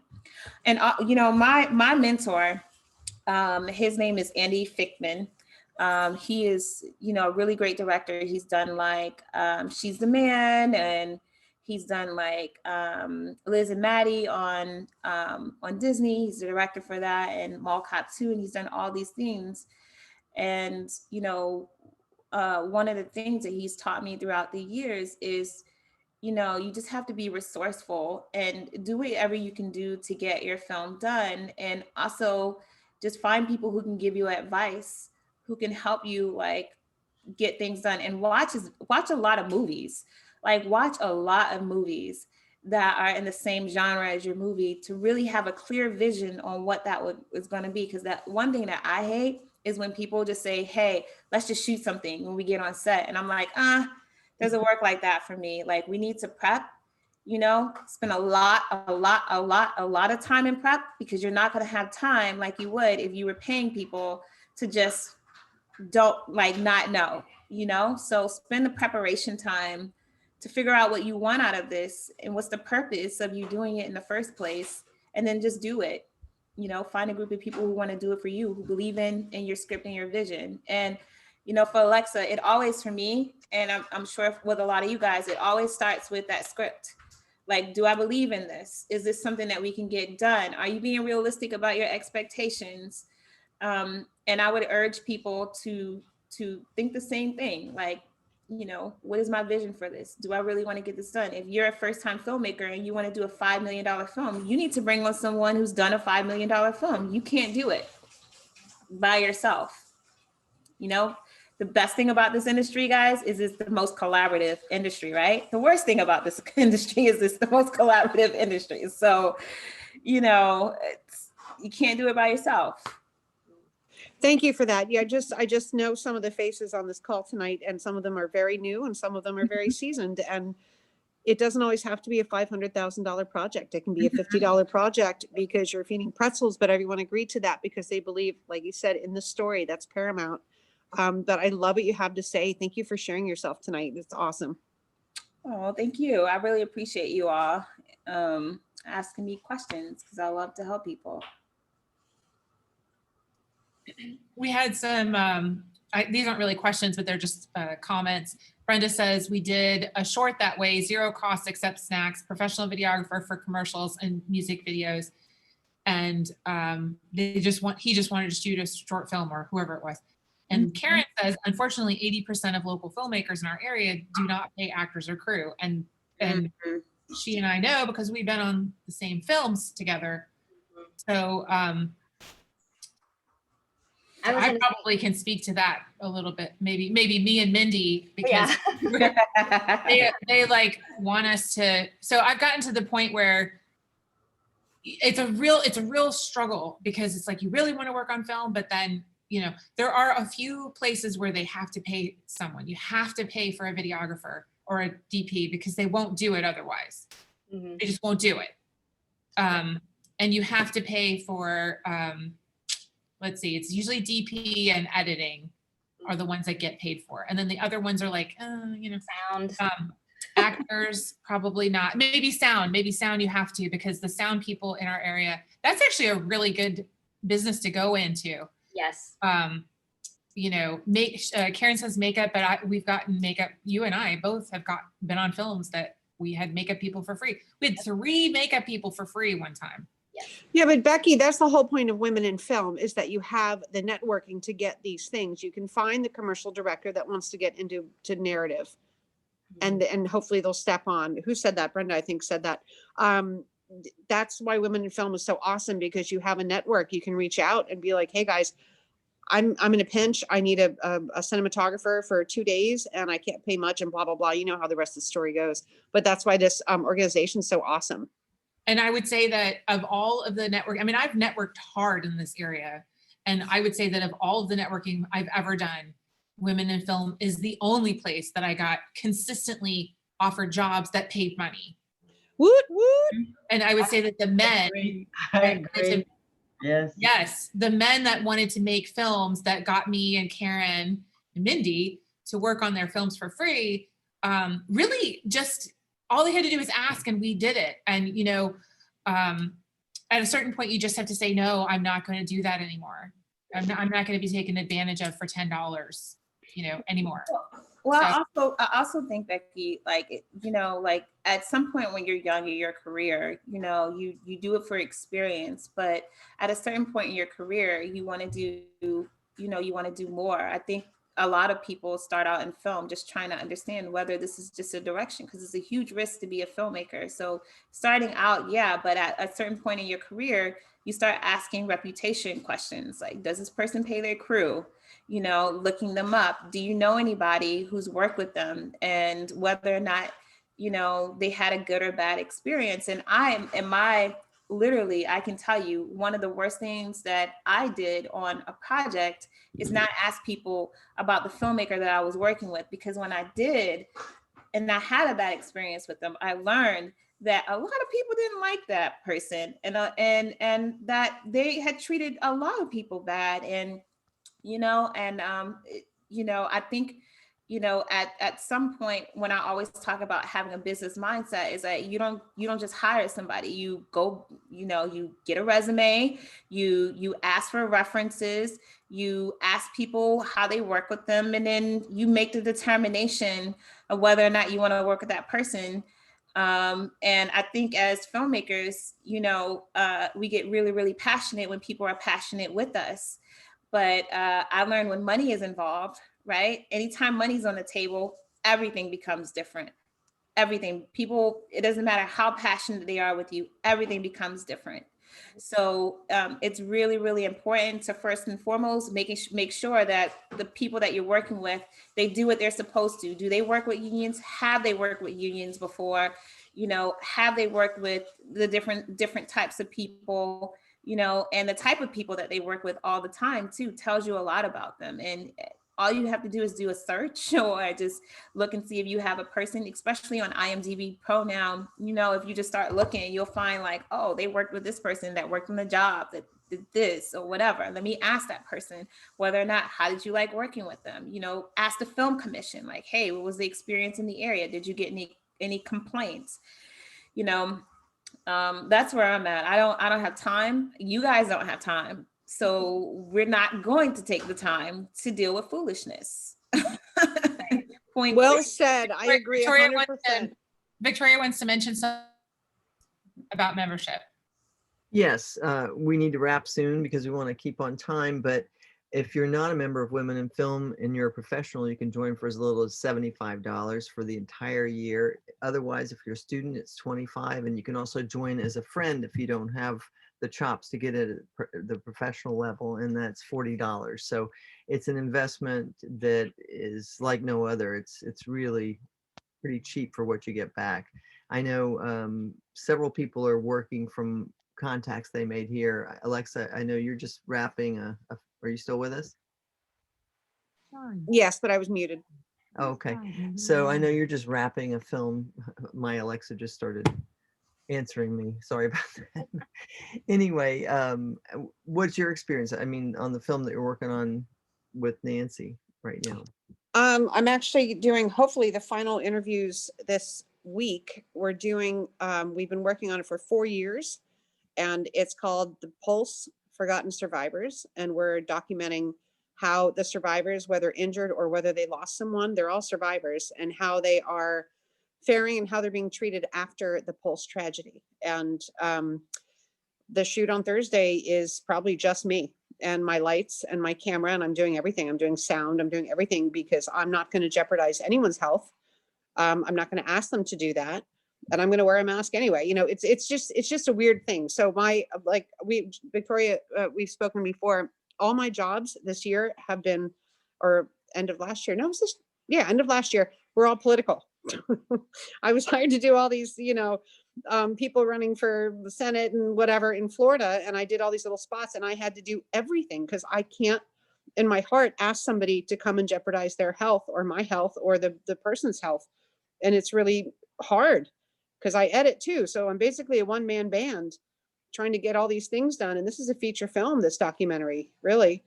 And it's interesting. It's very interesting. There's a ton of people I want to ask to help, but I can't in my heart do that. So there you go. It's evidence that people are working together, and I think that film's actually going to make some money if it doesn't change people's minds about a lot of things as well. So thanks for that. Thank you, Victoria. Becky? Well, does anybody else have any questions? Or Artisha and Mindy, do you have anything more that you'd like to share with us? Yeah, I mean, if anyone has any questions that's particular, maybe to something that they want to start, since we have a little bit of time. I don't know how much time do we have, Becky? Well, we've got 25 minutes till the end of the WIFT event, but I'm not sure if the Zoom is going to kick us off at 45 minutes. Really don't know, because there's a time limit at some point. Well, No, not on the Women in Film account. You're good. Oh, Yeah. okay, good. Yeah, no, you're fine. Okay, so then we have 25 minutes. Does anyone have anything, anything in particular that I can answer, maybe about a project that you're starting, or, questions maybe for things that you've been trying to maybe figure out? I can probably answer some questions. Well, I have two questions, actually. It's Alexa again. I talk a lot, sorry. Hey, number one, if you ever need a DGA, director or AD or stage manager or associate director, I'm your girl. Number two, distribution versus film festivals. Film festivals seem to be the way for smaller projects to get out there and get some notoriety. But with so many streaming options these days, it seems like they're starving for content. I mean, if you make a short film, is that something you can go to streaming with? Like, what do you suggest for smaller projects in trying to capitalize or get some notoriety? I know those are two different things. Yeah, well, I think for short films, the whole reason that you do a short film is because you want people to understand maybe some sort of creative vision that you have, or you want them to, see a script or idea that you have. So I think the short films are made so that it can show off your creative vision, which is why we do them, because you don't have the, ability to sometimes do that on a feature level. So I would say if you have a short film, definitely, even if you want to get a distributor, put it into festivals, because all festivals are online now. So festivals haven't stopped. They're just all online. So still, if you're doing a short film, have the intention of putting it in festivals, because you want people to see it. You want, distributors to see it. You want studios to see it. And there are platforms for short films, but it doesn't hurt to have awards. It just makes it a little bit more appealing. And what else sorry, Alexa, you asked something else outside of the short film. No, that's okay. That's okay. For distribution, yeah, like if you were to create the short film, like you have this vision and you somehow pull it together and it's fantastic and you win a couple of awards, do you yourself or is it Mindy? Your name is different on your thing. Okay. Have you found content that you wanted to produce or talent that you wanted to produce from film festivals? Oh, totally. I mean, I go to film festivals just to see who's up and coming and who people like, talent and screenwriters and, I definitely like screenwriting festivals. I mean, it's one of my favorite things. Like, the thing about just making independent sometimes, or just making films point blank, is, sometimes you just make it because it's a good film for the market. Like you're like, oh, I'll make a horror film because I know I could sell it, right? Or I make this drama because I know Netflix would pick it up. But with film festivals, that you're getting some of the most creative, short films, creative films out there, because the reason why they go to the film festivals is because they want to be able to express their creativity in a way that you haven't seen before, which is a lot of people, who are extremely well off in the industry. They started at film festivals. I mean, you have to start there. You have to start somewhere so people can see what you're doing. And because we live in a world where streaming now, there's so much content, sometimes people don't get to see, they don't get to see the work that you do, because it's just, we are saturated right now. Festivals get you, press, it gets you notoriety. I mean, if that's what you want in this industry, you can't avoid festivals. You definitely, with your short, have to take them to festivals. For distribution, if it does well in festivals, they will pick you up. I mean, I believe Sony has a platform. Someone mentioned DirecTV has a platform for shorts. I mean, there are a lot of, distributors. HBO takes shorts, but in order to get that point, you either have to have a well-known actor in your short, like someone who, extremely well off, or you have to win some festivals. I will tell you, I just saw this short on YouTube where it was this kid, young kid. He worked on this short for 4 years. It's like 14 minutes. And he literally emailed, and this happened like last year. He emailed like all the big actors, and Jude Law got back to him and said, hey, I'll be on the end of your short. You got to come to London. I'll be there for 30 seconds. He flew all the way to London, put Jude Law in there for 30 seconds. And now Universal is turning his short 14-minute film into a series.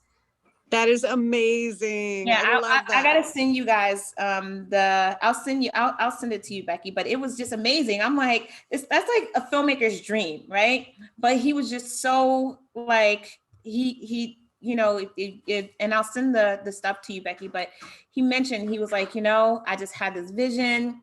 I spent 4 years on it. I knew where I wanted to go at. And I wanted to have an A-list actor in it. So I just emailed all his managers. I started reaching out to all these people. And then some way, somehow, he got in touch with Jude Law, who saw what he already shot.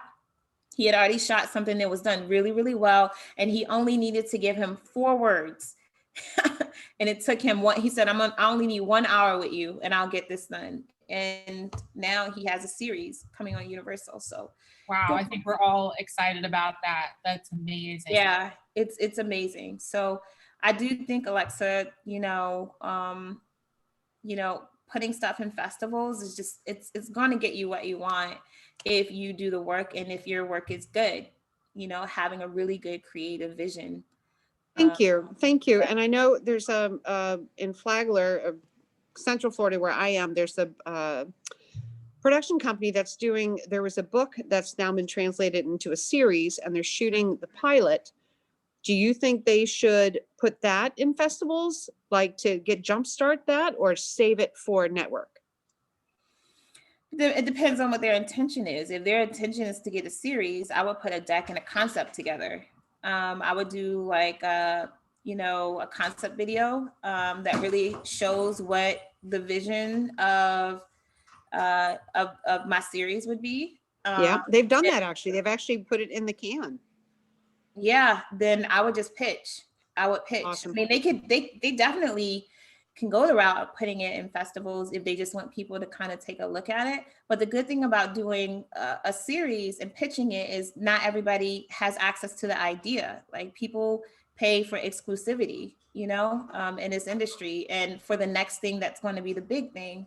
So, I would start by pitching it to a bunch of series. And if you're not getting anywhere there, then I would do a festival. Because you want to make people feel like you thought of them first, Yeah. So I definitely would pitch first. That's great advice. Thank you. I've got a question from Julie Shaloub. She says, hiring crews, do you have a favored nations type rule? I've never heard that expression before. She says, example, all PAs get paid the same rate. Anytime you have multiple people in similar roles, do they get paid the same? Same with actors, especially extras. Okay, so there's the two things. We're talking about actors and then we're talking about crew.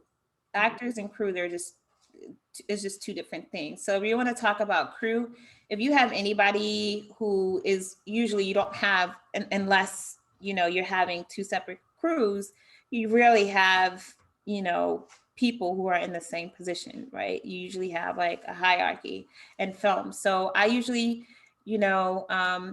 you definitely, absolutely make sure that all my department heads are pretty much paid the same thing, because they're going to talk. There's no way that I can stop that from happening.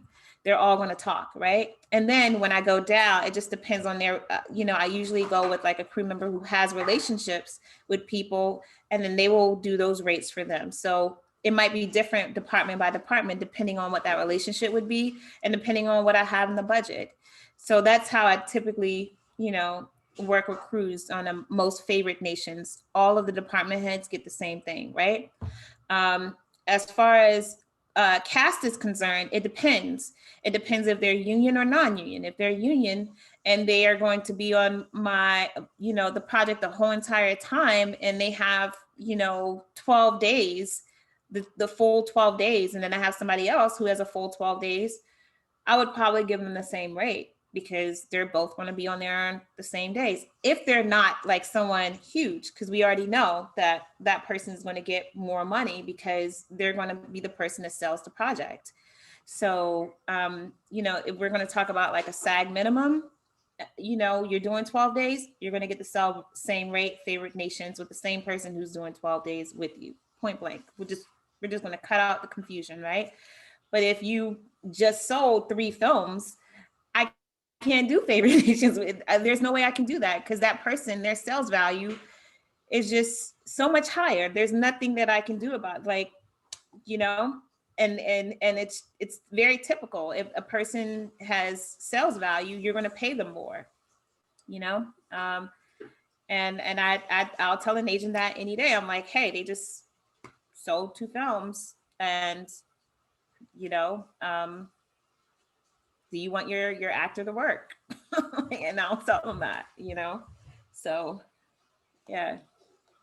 Now, does that answer your question? Sure. There's a lot of ground to cover. I'm answering for Julie. Yeah. But I'll be quiet. Yeah. I mean, and yeah, it's yeah, it can be, it depends. We'll say that. She said yes, thank you. Art said it's important to have all your ducks in a row for quality control and your paperwork done. That's when you're talking about pitching it or taking it to distributors. And then he also said that's what happened to Schitt's Creek that was shot in 2013. I think he meant that they won awards. I'm not sure what he meant there, but they were kind of the little project that could, I want to say. And also, when we talk about distribution a little, I really believe that the vision makes, if you want, a top tier, distributor, you need to know what they're looking at now. Because I remember I did a deck probably like 3 or 4 years ago, and then someone sent me this deck, and they were just like, "This is how the decks look right now," and I'm like, "How was I supposed to know that?" Right? So I have friends now that I say, "Hey, you pitch all the time. What does that deck look like?" So I can be up to par. I don't know if anybody has seen the Stranger Things deck. Wow, it was amazing. Like it was amazing, and they pitched it. They didn't even have a concept video. They just had this killer deck. I think I have it in my email. I'll send it to you. Becky, I'm gonna send you a lot of stuff. But anyways, I want to see it. I want to see it. What I'll do is I'll gather all this information and we'll put it in a post on the Facebook page so that people can have access to it. Where do you find these decks? You do them yourselves. Now there are visual artists. If you have anybody who is a visual artist who does like maybe book covers, or they do, Mindy's husband. I would go with a visual artist, because film is visual. Like, so you need to create the world, screenwriters, we create this world, and we need to visually show people what this world is going to look like in a way that they can receive it, So I always, with decks, I create the mood and feel of what this is going to be like. And you can do that by just pulling pictures online and having a visual artist created around the vision that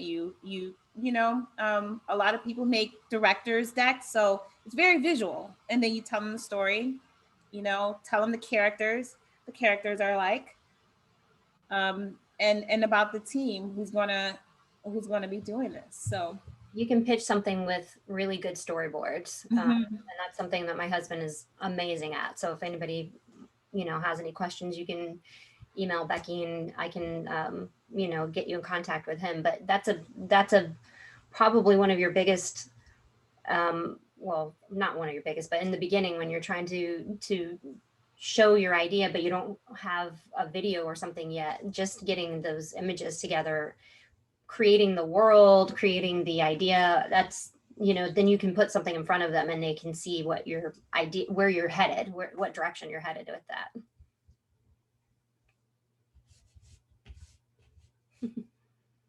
I did sell a TV show and got a big fat check with nothing but a piece of paper. I mean, it was several pieces of paper, but that's basically what it was. Yeah, It sounds like there's more to it with film because there's more moving parts, you know? Yeah. I mean, film, it's the industry itself is very difficult. You just gotta kind of do your research, you know. And I try to, when I'm stepping into animation right now. And through a friend, I actually got this really huge animation project from this really great art director. And, you know, I looked at it and I said, you know, I really don't know much about animation. So I started asking everybody. I'm like, well, how do you pitch animation? Like, you know, what do they usually ask for? And, you know, right now I'm starting to finally truly understand what it's going to take for me to get it made. But I wanted to know first before I decided to go out there so that I could make sure that it actually gets done. And I'm not like jumping into something that I just have no idea what I'm doing. So I would definitely say ask around. I mean, that's the point of having this group too, is so that you can ask people like, hey, has anybody ever pitched a series? Like, what's your experience? You know, I would get as much information as possible so that your project can actually get done. Because guys, doesn't matter if you have an idea if it never gets completed, and that's the goal, you know. And that's why if I take on projects, if you get me, you know it's going to get done, because I'm not going to do anything that's not going to get done, you know. And that's just kind of like my that's personally, that's what I do. Not everybody's like that. They'll take your money. They'll be like, yeah, sure. I am not going to do it, because if it doesn't go anywhere, I don't go anywhere, and I don't have time for that. You don't have time for that either. So. Absolutely.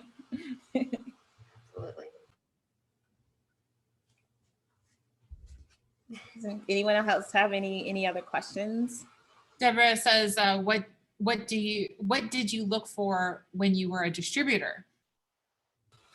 Oh man, I mean, we particularly looked at projects that were family based, that had mass appeal, you know, and that could be anything from musicals. We loved for some reason the owner loved musicals.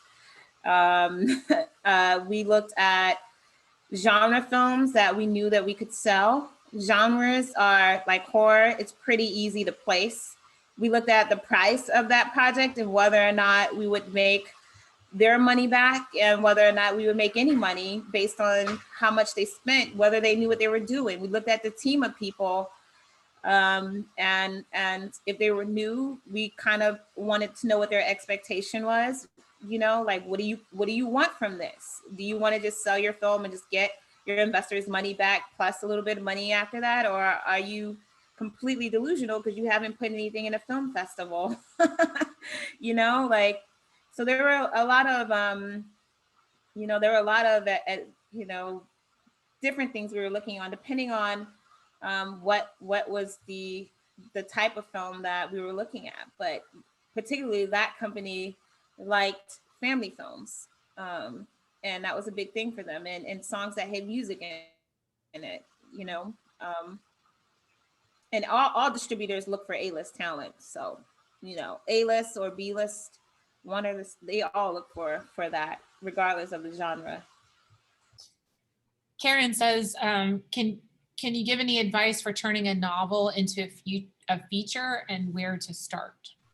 Yeah, I totally would try to get it optioned by a studio. I would create like a visual deck for it and try to get an option, because books that I already have, like, I don't know if any of you guys are into like the transmedia world, but when you have like a book into a novel, into a movie, into a series, into a game, into something else, that's called transmedia, right? Meaning that you have one property that has multiple, you know, different areas that it can be in. And usually you have some sort of licensing deal for your book. So there's kind of like two ways you can do that. You can get a literary, or you can get an agent who then pitches it to studios for you. So that's one of the things that you can do, and usually just put like a little bit of a deck together, and they pitch it to studios. They go around, everybody doing it for you. Second thing you can do is, you know, kind of put a pitch deck together and pitch it yourself. And you have to use, like, if you have a novel and it's not successful, it's going to be hard to pitch. You know, you have to show that people love your novel. Otherwise, you might as well just start from scratch. So your novel, if you're going to try to get it made and try to pitch it, needs to have some sort of something where it makes sense to tell for you to turn it from a novel to a film or to a script. Otherwise, I would just make a screenplay and just pitch it as a screenplay. Yeah, I agree. I would say definitely if you have a following already for your books, because this is kind of more my field, you're gonna get a lot more people interested in your project. And if you can get a really good script writer, and then you can get together the deck and some visual images, you're gonna have a lot better chance of getting someone to pick that up as even if it starts out as a short, and then you can show that, and then maybe someone wants to develop it into a series. But definitely you need to have a following for sure for the book. And it's better for you monetarily if you have that as well. Like Tish was saying, you can go into all the different mediums. So. And also as a screenplay, I don't know, screenplay writer, I don't know if a lot of you know this, but if you start off with a property, you get paid less as a screenwriter if it's going from a novel to a screenplay. So original works get paid more than if the work has already been created. If you look at WGA stuff, you'll see that, you know, when you option, it's going to be less money for a screenwriter. That's really great information. We have time for one more question, then we have to go. Brenda says, in the writing world, publishers won't look at you without an agent or representation. Is the investor/film distributor world the same way? I think it just depends. It depends on who you're pitching to. Okay, there are some distributors that they only require agents, but some don't. Some you just, you know, if they know somebody, or if you have a good concept, or if they meet you at a festival, they'll allow you to pitch directly. It just depends on, you know, when and how you're pitching it. That's why I also go to festivals, because sometimes you might be at a festival with a distributor and pitch right then and there, and then they'll say, hey, send it over to me, you know? So it's a different type of world when you get into film. I call it the Wild Wild West, because there's no one way to do things. There's no like black and white way to do it. You know, you just take the opportunity where it comes. If you have a literary agent, or you have an agent who can pitch it to the studio, great. You know, that's not everybody, but the goal is to try to get to know as many people as possible who can get your property.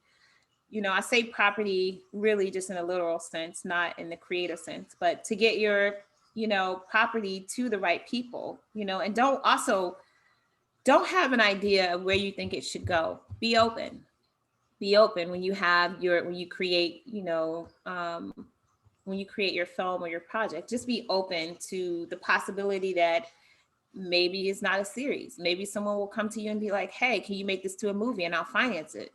And, you know, if you want it to be done, then maybe you should be open to it, you know? And I think that shows real professionalism, because screenwriters rewrite things all the time. They don't keep it as the same. I've seen people write things on set, You know, they have an idea in their mind. And I think sometimes when you start off extremely creative, you think that it just should go one way. But once you start moving things around, things are going to change. You know, what you thought was going to be something might be something else. Unless you're funding your own project, you're at a point in your career where you can completely do it by yourself without anybody else. It's not going to be exactly the way you want it to be. So you have to have an open mind if you want to get your projects financed. I will tell you this, another thing is I've had projects financed because I put somebody's niece, uncle, cousin, aunt, brother, sister in the film in a really small role.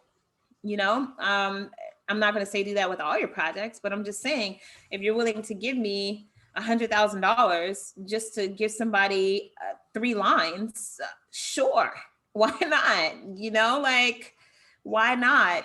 You know, it's not the lead.